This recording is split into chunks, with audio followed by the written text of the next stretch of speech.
E voltamos com a história do lendário espadachim destruidor de reinos, e a gente já tá no recap número 10, galera, e eu vou dar uma corrida nas informações mais simples ali, o mais geralzão, dar um resumão pra gente conseguir correr um pouquinho mais com a história, e vocês não ficarem sentindo ali que a história foi muito resumida, que a gente tá preso em momentos muito pequenos. E no último recap que eu fiz aqui, o número 9, a gente teve muita informação importante sendo revelada pra gente. Dentre essas informações, as mais importantes são concernentes ao Império Tulkhan, que é aparentemente um império totalmente inimigo ao nosso protagonista, que foi um dos que causou mais sofrimento à irmã dele, e essa relação, esse sofrimento que a irmã dele passou, é o principal motivo dele ter se tornado um grande monstro destruidor de reinos, que é justamente o que ele virou. O Império Tulkhan estaria, teoricamente, criando super-humanos capazes de utilizar o poder do espírito, que é o tipo de magia que o nosso protagonista utiliza, e como que ele estava fazendo isso, como que o Império Tulkhan realiza esses feitos. Ele simplesmente pega ossos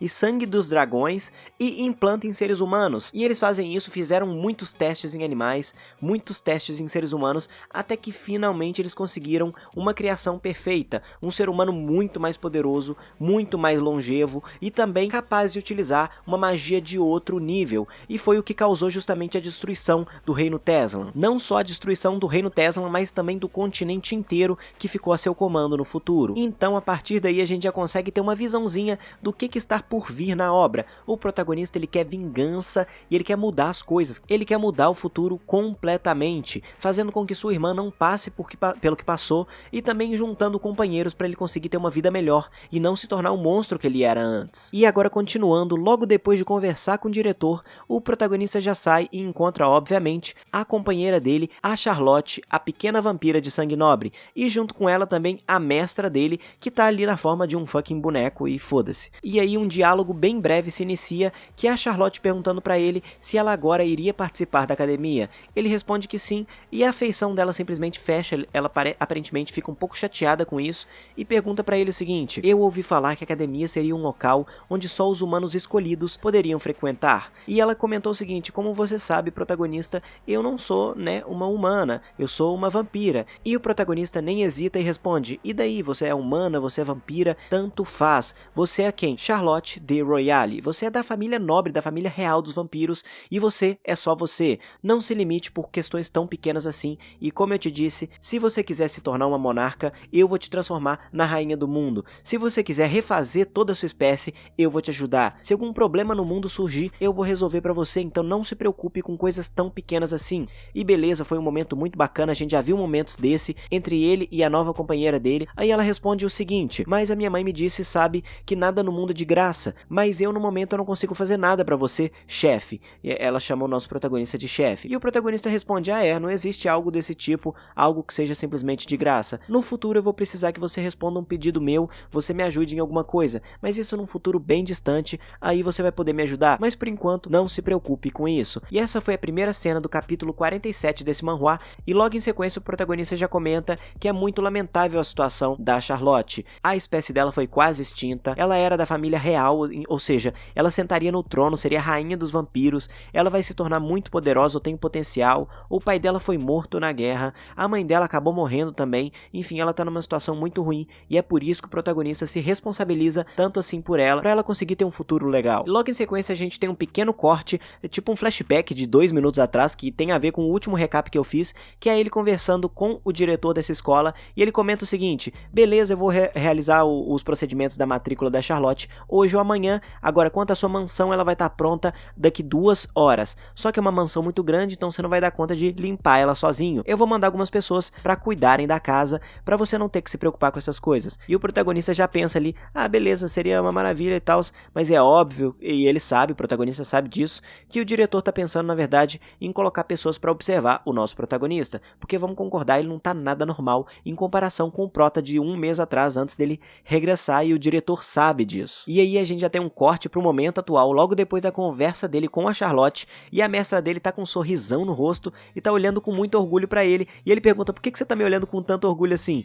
Aí ela responde: suas palavras até que foram boas, e eu vejo que seu ponto de vista com relação às duas espécies é mais focado no indivíduo, em quem é a pessoa, do que em si de qual espécie que é cada pessoa. Eu pensei que você fosse só um idiota, mas parece que eu estava errado. Estava errada no caso. E o protagonista fala assim: eu vou considerar isso um elogio, eu não sei se é bem um xingamento ou elogio, vou considerar um elogio. E ela responde ótimo, ou seja, o nosso protagonista ganhou pontos com todo mundo nessa treta. E aí, logo em sequência, porque esse manhwa não para, é frenético, é um acontecimento atrás de outro, o nosso protagonista, junto com a mestra dele, dão uma olhada numa coisa que tá acontecendo ao redor. Eles estão andando ali pela academia e vem um cara que deve ter ali uns 17 anos, mas extremamente alto, extremamente malhado, assim, bem musculoso, treinando a espada. Ele tá o quê? Machucado, tá treinando há muito tempo e parece que vai desmaiar de tanto suar, de tanto treinar. Aí eles estão passando ali de boas e o protagonista fala assim, que cara esforçado, ele pensa, né? Que cara esforçado, mas não é da minha conta. Só que a mestra dele puxa a orelha dele e fala assim, vamos assistir um pouquinho. Aí eles se sentam, a Charlotte não tá entendendo muito bem o que tá acontecendo,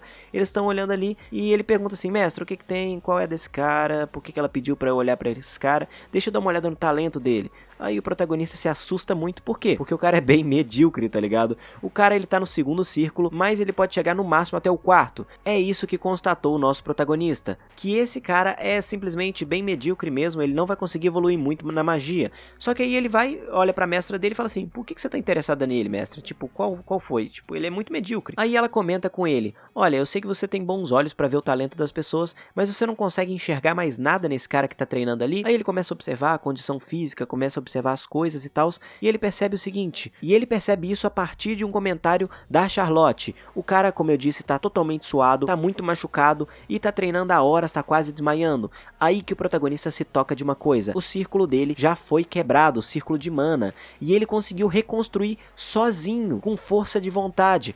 Aí que o protagonista percebe o seguinte, para um mago negro, que é um mago focado em vingança, morte, coisas desse tipo, tenacidade é uma coisa muito importante, mas não só a tenacidade desse cara, a tenacidade para você recriar um círculo quebrado por conta própria, a dedicação misteriosa para brandir a espada simplesmente totalmente ferido e silenciosamente também, e ao mesmo tempo um grande ódio escondido debaixo dessa tenacidade. Foi isso que interessou a mestra do protagonista. Então esse cara, ele é um cara dedicado, muito dedicado, muito tenaz, mas é um cara, por outro lado, medíocre em talento. Eu não sei se o nosso protagonista vai ter alguma solução para essa questão da mediocridade quanto à magia, mas se ele puder, esse cara puder ser treinado e melhorado, de alguma forma o talento dele melhorar, ele pode se tornar um cara absurdo. Aí o protagonista, que estava interessado também, quis ganhar mais pontos com a mestra e com a galera ali, ele simplesmente levantou e falou com licença pra esse cara, que é um cara de 17 anos que tem cara de ter uns 40, porque ele é muito grande, tipo, muito malhado, beleza.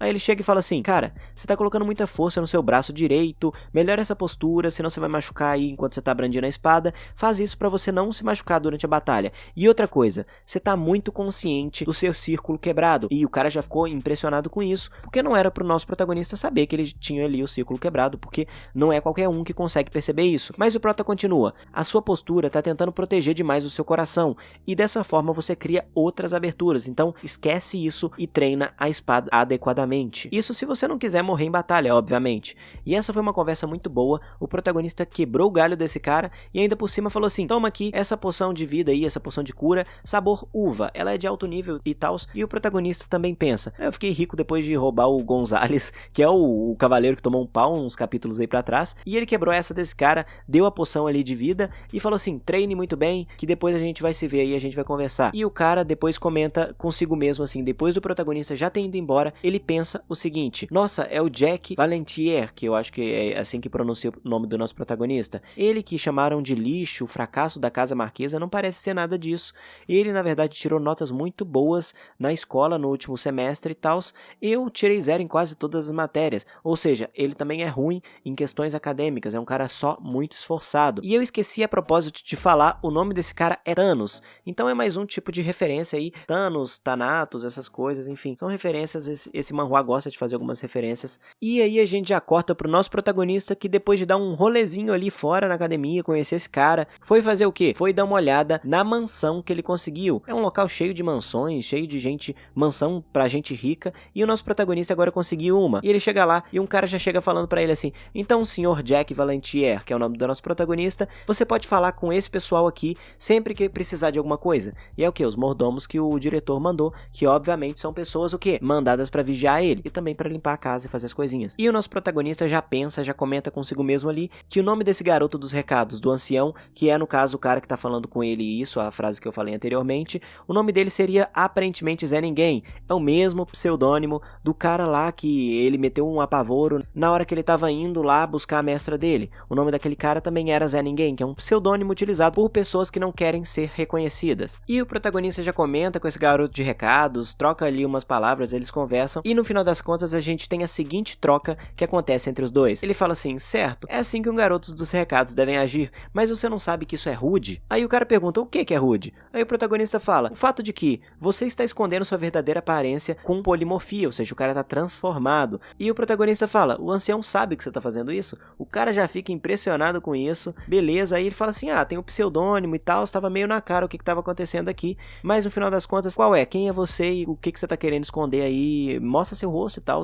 É isso que o protagonista basicamente fala pra esse cara dos recados, e o que acontece em seguida. Enfim, depois dessa conversa, o cara mostrou sua verdadeira face. O nome dele é Bellamy Cragg. Ele é na verdade um mestre da torre mágica do reino Teslan. Todo reino tem uma torre mágica que treina outros magos, coisas desse tipo, e ele é um mestre dessa torre, então o cara é bem poderoso mesmo. E ele falou o seguinte, que se você ganhou a atenção do diretor, ganhou tantos favores assim, eu simplesmente quis ver aí quem era você e se você merecia tanta atenção, se você é de fato tão excepcional assim. E o protagonista já ainda chega a comentar que esse cara, o Cragg, na sua vida passada, ele ficou do lado do ancião, o protegendo até o momento da sua morte, então ele é um cara leal e é um cara poderoso também. Então isso é importante que a gente saiba disso. Eu até parei meu fluxo de mana, como você percebeu que eu tava ali polimorfado? E o protagonista falou assim: numa situação normal eu não teria percebido, mas acontece que recentemente eu matei uma besta que tava polimorfada, então eu meio que tô ligado ali, eu tô com um pouquinho mais sensível a esse tipo de coisa. E depois dessa conversa toda, o protagonista ainda foi marrento com o cara, e o cara ficou impressionado mesmo, falou assim: não, o diretor tem razão de ter se impressionado com você, você não quer aprender magia comigo? O protagonista ficou assim: caralho, que sugestão é essa?